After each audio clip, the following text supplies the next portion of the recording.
Towels పట్టుకెళ్ళిపోతాడు. అవును, ఇవన్నీ చాలా బయట వచ్చినాయి బట్టలు. సరే నేను అడిగా ఆయన, అన్నయ్య మన గురించి ఇలా అనుకుంటున్నారా అడిగారా?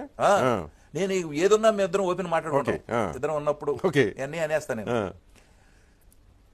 ఇలా అనుకుంటున్నారు అన్నయ్య మన గురించి బయటగాను, వాళ్ళ బొందా అనుకుంటే అనుకున్నారు, మనకేమి. ఈ మేకప్ అనేది మహాలక్ష్మి తో సమానం. మనం వేసుకునే మేకప్ దేనికి? సినిమా చూపించడానికి. ఈ మేకప్ తుడిచిన తర్వాత ఇది మనం ఈ టవలో ఆ లక్ష్మిని తుడిచి అక్కడ పెట్టామనుకో, వాళ్ళు తీసుకెళ్లిపోయి ముడ్డు తుడుచుకుని ముద్దు తుడుచుకుని కాళ్ళు పారేస్తారు, అంటే లక్ష్మిని తొక్కుతున్నారు. అందుకని చెప్పి ఆ టవల్ తీసుకెళ్లి ఇంటికి వెళ్ళి శుభ్రంగా ఉతికిచ్చి మళ్ళీ వాడతాం అని చెప్పాడు. ఓహో, మేకప్ ఈ టవల్ మాత్రమే?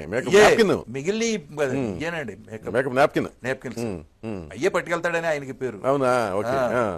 మాక్సిమం ఏంటంటే పౌరాణికం చేసేటప్పుడు కిరీటం గద తీసుకునేవాడు, ఎందుకంటే నెక్స్ట్ సినిమా మొదలెడుతున్నాడు ఆయన. బంగారం కాదు కదా,